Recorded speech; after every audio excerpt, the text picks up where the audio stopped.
Oke Pioners, halo, assalamualaikum warahmatullahi wabarakatuh. Balik lagi sama Mang Adun ya.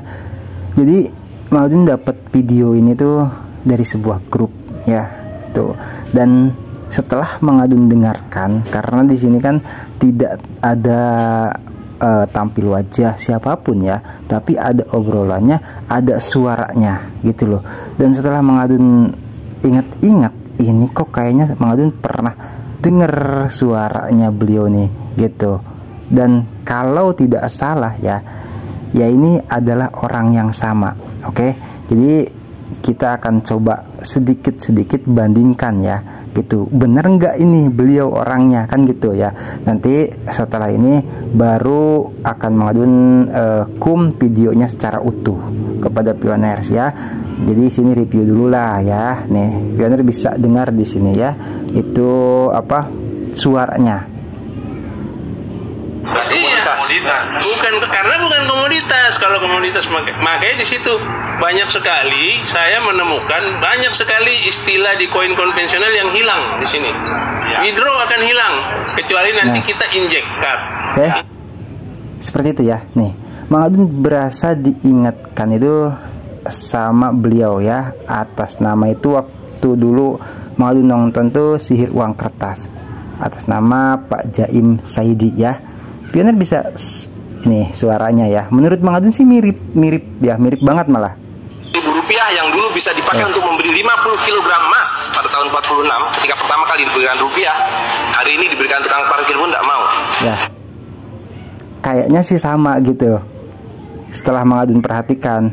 Ya. Injekat karena kita nitipin uang dia kan? itu. Bener kan? Akan hilang. Oke. Nah, kita tidak apa maksudnya, Mang? Jadi gini, beliau itu kan Mang Adun ya, walaupun tidak tahu secara keseluruhan atau gimana, sedikit lah Mang Adun tahu. Kayaknya tuh beliau tuh lebih berfokus ke pembahasan mata uang. Ininya seperti itu ya. Mungkin juga Pioner ada yang lebih tahu dari Mang Adun, silahkan klarifikasi saja ya di kolom komentar. Mang Adun taunya intinya itu aja ya. Jadi beliau tuh paham betul dengan mata uang lah, mungkin itu digital. Kalau di pembahasan sihir uang kertas, yaitu dibahas bagaimana inflasi terjadi kan seperti itu ya. Mungkin udah ada yang nonton. Terus juga bagaimana bisa kembali ke dirham dan dinar ya. Silahkan Pioner kalau mau lihat atau nonton video sihir uang kertas ya. Dan di sini kok beliau tuh tahu penetrok kalau memang ini beliau yang bicara gitu, karena suaranya mirip banget ya. Nah oke. Jadi mengucapkan selamat mendengarkan ya. Ini bagus banget buat pengetahuan, itu yang pertama. Yang kedua ya, apa yang beliau sampaikan ini kalau menurut Mang Adun itu pure betul-betul penetrok, dan beliau membahasnya itu dengan cryptocurrency yang selain penetrok, atau yang biasa banyak orang menyebutnya setelah ada penetrok itu jadi kripto tradisional. Kalau beliau bilang sih tadi apa ya, koin konvensional atau apalah gitu kan. Nah oke ya, jadi mau ucapkan selamat mendengarkan.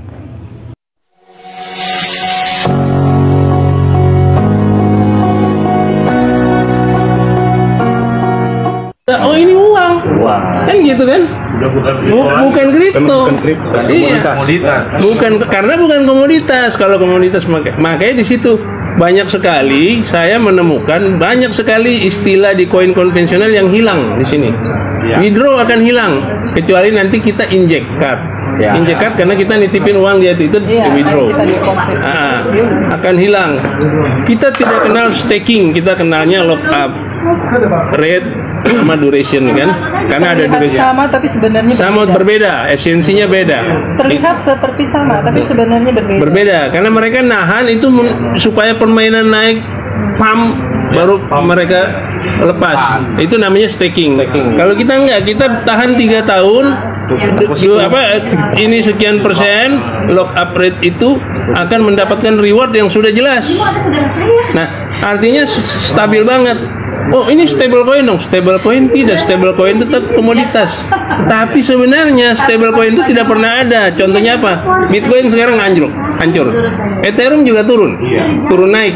Makanya tidak ada stable coin. Yang ada koin stabil itu adalah Pi dalam bentuk uang digital. Nah, kenapa dia harus stabil? Karena dia uang, maka nilainya harus tinggi supaya stabil. Kalau nilainya rendah nggak bisa stabil dong. Kalau nanti Amerika dorong dolar cetak banyak, euro sikat begini, nggak stabil karena dia nggak ini. Terus jumlahnya kan cuma 100 miliar. Kalau dibagi per regional aja habis nih Pak. Ya kan? Kalau digunakan 1 miliar orang, masing-masing cuma punya 65 koin. 65 koin kan berarti betapa langkanya koin ini. Sedikit sekali. Nah, masa bisa koin yang sedikit ini? Nah, makanya kan saya bilang tidak bisa diukur oleh yang namanya market cap, koin market cap. Nggak bisa ngukur Pi karena bukan komoditas. Nah, kalau komoditas itu bisa diukur pakai koin market cap. Berapa supply and demand-nya? Kan itu perlu itu. Ini nggak bisa, ini uang. Bagaimana bisa diukur dengan itu? Kalau you bicara valuta, baru bicara di sini. Itu yang kita mau edukasi. Valuta itu larinya kan ke betul. Nah, makanya dia di exchange, bisa di exchange, tapi bukan di bursa komoditi, tapi di bursa valuta. Akan dicatat di sana. Itu Pak money changer. Arahnya ke situ karena money changer kan. Betapa cerdasnya sangat luar biasa. Saya masih berpikir ini manusia apa yang dikirim Tuhan ke muka bumi setelah Einstein. Setelah Isaac Newton, Einstein, setelah dari Musa Al-Khawarizmi dulu deh. Sejarahnya Musa Al-Khawarizmi yang menemukan algoritma. Ya kan? Kemudian tahun sebelum Masehi ada yang menemukan namanya Pi.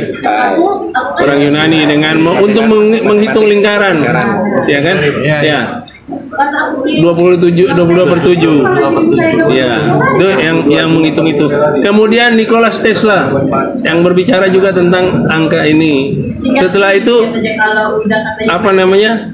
Sekarang ini di era modern ini, di abad digital ini ada seorang Nicholas Kokalis bersama istrinya, karena dua-duanya kita sebut sama Vincent karena mereka sama-sama ahli di bidang komputasi publik, komputasi sosial. Nah, makanya mereka lakukan hal ini dengan sangat luar biasa, melengkapi semua kekurangan daripada koin-koin yang ada, baik itu yang Web 1 maupun Web 2. Kalau Web 2 aja sudah demikian bagus, kita bisa terima NFT, kita bisa terima pembayaran dengan PayPal, kita bisa terima itu dengan. Sekarang pakai Web 3 lengkap sudah. Anda tuh, cuman kan persoalan yang terjadi, ini orang bawa handphone loh, bawa harta yang ratusan miliar bahkan triliun di handphonenya nih. Beliau nih, Bunda Rita akan bawa uang triliunan rupiah dalam satu handphone. Apa nggak berisiko? Sangat berisiko. Mau nggak mau nanti bank akan bekerja membuat inject card. Nah, disitulah baru yang namanya withdraw terjadi. Tapi withdraw bukan karena komoditas, karena perpindahan tadi. Withdraw ke kartu, kita injek ke kartu kita. Saya injek 10 deh, 10 koin 45 miliar rupiah loh, 3,14 juta dolar kan. UK Hong Kong sampai Medjet nggak habis. Kalau kita misalkan kita datang ke American Embassy, kita mau apply visa, tinggal disertain aja kartu ini ungu kita tuh, nih. Udah datang Apple Card, kita kasih gini, cek. Itu pasti langsung nggak ada penolakan. Kenapa? Jaminan bahwa kita akan kembali ke negara kita besar. Itu kan yang ditakutkan oleh negara-negara asing, itu orang tidak mau kembali karena mereka kerja sana. Kecuali saya pakai nomad visa, nggak perlu gitu-gituan kan. Saya tinggal jalan kemana-mana aman. Tapi kalau yang lain-lain, nanti ini petani di Lampung, wah saya mau beli, kan itu kan di Amerika, di California atau ada ini yang elektronik itu, cash namanya itu kan, California elektronik apa tuh, itu tiap tahun tuh ngadain ini. Nah, coba bayangin tuh, petani di Lampung sama di NTT pingin ke sana. Itu kan udah dijamin 1000% ditolak kedutaan Amerika. Tapi mereka datang pakai pakaian lusuh, install, daftar, langsung cuman nunjukin kartu gitu, langsung 1 kali 24 jam di ini apa endorse langsung visanya. Itu akan terjadi di situ, sangat dihormati orang yang memegang pie card nanti. Makanya udah kayak green card, Pak. lebih dari green card. Saya harus bisa Schengen mundur 1 bulan. Antri waiting list. Ini sudah ultra nation, jadi bukan lagi nasionalis tapi ultra nation. Sudah terjadi seperti itu. Manusia itu akan berkembang menjadi tanpa batas.